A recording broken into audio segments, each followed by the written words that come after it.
বন্ধুরা, আমি এয়ারফোর্সে ছিলাম। 1998-এ জয়েন করেছিলাম, 2018-তে রিটায়ার করেছি। আজকে প্রজাতন্ত্র দিবস, তাই ভাবলাম নিজের ব্যাপারে একটু আপনাদেরকে জানাই। কারণ আপনারা আমার সঙ্গে আছেন, আমার অনেক সাবস্ক্রাইবাররাও রিকোয়েস্ট করে দাদা আপনার এয়ারফোর্সের মেমোরি শেয়ার করবেন। তো ভাবলাম আজকে এই প্রজাতন্ত্র দিবসের দিনে আপনাদের সঙ্গে আমার এয়ারফোর্সের মেমোরিজগুলো শেয়ার করব। অনেক মেমোরিজ আছে, একটু একটু করে শেয়ার করব। সঙ্গে থাকবেন, পুরো ভিডিওটা দেখবেন, আশা করি ভালো লাগবে।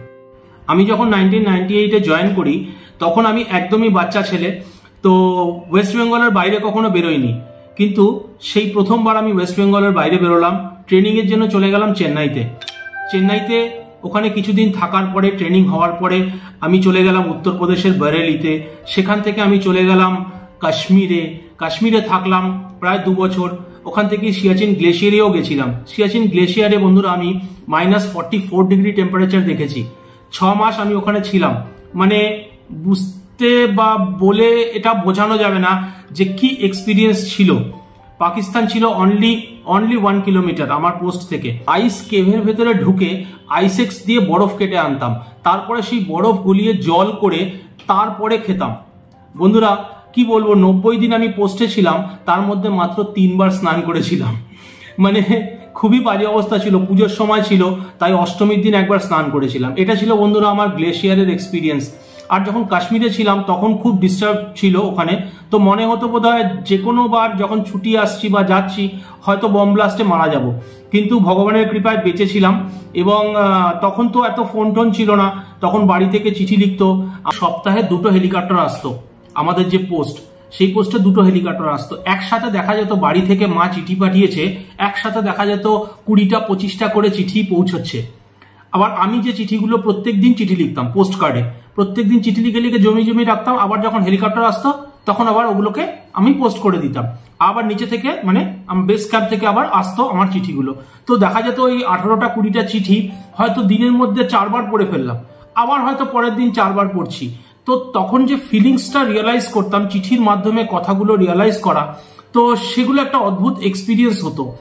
রাতের বেলায় পাকিস্তান থেকে শেলিং করতো, মানে ফায়ার করতো আপনি আপ, মানে ওটা একটা রুটিন ফায়ারিং ছিল। তখন আমরা গিয়ে কি করতাম, আইস কেভ হয়, মানে একটা ছোট্ট গর্ত করে তার ভিতরে, পুরো পাহাড়ের ভিতরে ছোট্ট গর্ত করা, ওর ভেতরে আমরা ঢুকে যেতাম। ওটা ছিল আইস কেভ। কি টেম্পারেচার, মানে হাত ফাত পুরো ব্যথা হয়ে যেত। তো সেই এক্সপিরিয়েন্স গুলো ভোলার নয়। কিন্তু কাকে বলবো, এখন এয়ারফোর্সের গল্প করতে গেলে মোটামুটি 2 ঘন্টা লেগে যাবে। 2 ঘন্টা নিশ্চয়ই আপনাদের কাছে নেই।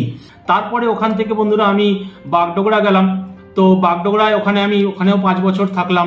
এরপর বন্ধুরা আমি রাজস্থানে চলে গিয়েছিলাম।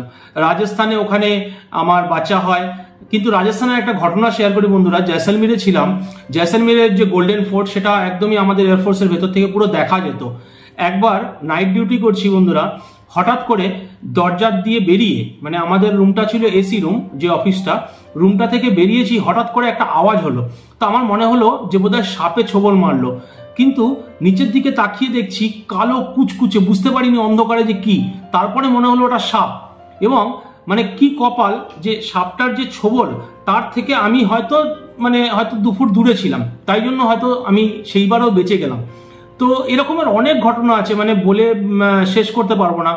26শে জানুয়ারি যেহেতু আজ, তো 26শে জানুয়ারির কিছু এক্সপিরিয়েন্স শেয়ার করি। দিল্লিতে যে আরডি প্যারেড হয় সেখানে আমি পার্টিসিপেট করেছি 2 বার। কলকাতায় যে আরডি প্যারেড হয় আমাদের রেড রোডে, সেখানেও আমি 2 বার পার্টিসিপেট করেছি। তো রেড রোডে যখন আমাদের এখানে যখন আরডি প্যারেড হয়েছিল, মনে পড়ে ভোরবেলা ফার্স্ট ট্রেনে আমি ঘর থেকে বেরোতাম। বেরিয়ে শিয়ালদা পৌঁছে, শিয়ালদার বাইরে দেখবেন ওই বাটার দিয়ে পাউরুটি বিক্রি হয় আর চা বিক্রি হয়। গরম গরম চা আর বাটার দিয়ে ওই পাউরুটি খাওয়ার পরে ওখান থেকে বাসে করে চলে যেতাম ফোর্ট উইলিয়ামের সামনে। ফোর্ট উইলিয়ামের সামনে ওখানে আমাদের জমায়েত হতো। সেখানে মানে ওখানে ড্রিল করে ওখানে যে প্যারেডটা হতো, পুরো প্যারেডটা প্র্যাকটিস হতো। প্র্যাকটিস করার পরে বাড়ি ফিরতাম 10টা-11টার সময়। তো ওই যে অতটা ডিস্টেন্স তখন যে কিভাবে করে ফেলেছি আমি জানি না। Maybe around 7 kilometre 8 kilometre distance হবে পুরো, যেটা রাউন্ডটা আমরা মারি। মানে ওই মোহনবাগানের যে ক্লাব, ওই পিছন দিকটা এসে আমরা আবার থাকতাম। ভিক্টোরিয়া থেকে শুরু হতো। তো পুরো ব্যাপারটা কিভাবে যে ওই সময়তে হয়ে গেছে, বয়সটা কম ছিল, অনেক ফিট ছিলাম, প্যারেডও ভালো করতাম, সেই জন্য সেই এক্সপিরিয়েন্সটাও হয়েছে 26শে জানুয়ারির। তখন বুদ্ধদেব ভট্টাচার্য আমাদের চিফ মিনিস্টার ছিল। যাই হোক, লাস্ট পোস্টিং আমার ছিল বন্ধুরা নৈনিতালে। তো নৈনিতালের পোস্টিংটা ছিল আমার কাছে হেভেন পোস্টিং, মানে খুবই ভালো কাটিয়েছি ওখানে। যেরকম ওয়েদার প্রত্যেক মানে 2 বছর যে আমি ওখানে ছিলাম, থ্রু আউট দ্য ইয়ার একই রকমের ক্লাইমেট, ঠান্ডার সময় বরফ পড়াও দেখেছি। সব থেকে ওয়ার্স্ট ছিল হচ্ছে, সব থেকে খারাপ পোস্টিং ছিল হচ্ছে আমার কাশ্মীরে আর রাজস্থানে যেরকম গরম, 50 ডিগ্রি 53 ডিগ্রি টেম্পারেচার, মানে 11টার সময় সকাল পৌঁছে যেত, রাত্রে ওয়েদার ঠান্ডা হতে হতে প্রায় রাত্রি 12টা 1টা বেজে যেত, আবার পরের দিন সকালবেলা থেকে একই রকম গরম। ঠান্ডাও সেরকম হতো বন্ধুরা, শুধু রাজস্থান মানে শুধু গরম নয়, সেখানে ঠান্ডাও কিন্তু খুব হতো। তো একটা ওয়াইড এক্সপিরিয়েন্স একটা আমার কাছে আছে, 20 বছরের এক্সপিরিয়েন্স, কত আর শেয়ার করবো আপনাদের সঙ্গে এইটুকুনি সময়তে।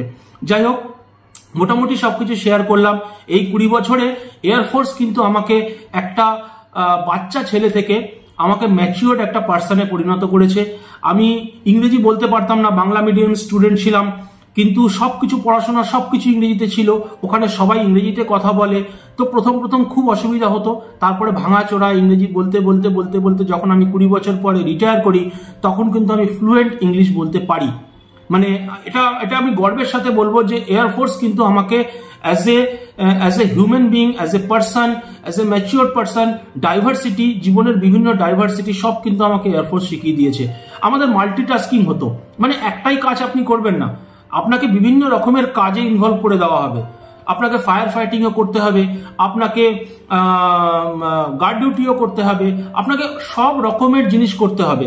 কোথাও যদি মানে কোনো প্যারেড গ্রাউন্ড আছে যেখানে ঘাস উঠে গেছে, আমরা সকালবেলা তলোয়ার নিয়ে সেই ঘাসও আবার মানে কাটতাম। তো এভরিথিং, মানে একদম সত্যি কথা বলতে, একটা বাচ্চাকে যেরকম মা বড় করে তোলে, আমাকে কিন্তু এয়ারফোর্স আমার মধ্যে সেই কনফিডেন্স এনে দিয়েছে, আমাকে বড় করে দিয়েছে। আমি আজকে জীবনে যে লড়াই করে বেঁচে আছি, আমাকে এয়ারফোর্সই সেটা শিখিয়ে দিয়েছে। তো আমি অনেক ধন্যবাদ আমার এয়ারফোর্সকে, আমার দেশকে, যে আমি 20 বছর সার্ভ করতে পেরেছি, সেই জন্য আমি অসংখ্য ধন্যবাদ। আপনাদের সবাইকে ধন্যবাদ, আর আপনাদের সকলকে আরেকবার হ্যাপি রিপাবলিক ডে। ভালো থাকুন, সুস্থ থাকুন, দেশের কথা ভাবুন, দশের কথা ভাবুন। জয় হিন্দ, জয় ভারত।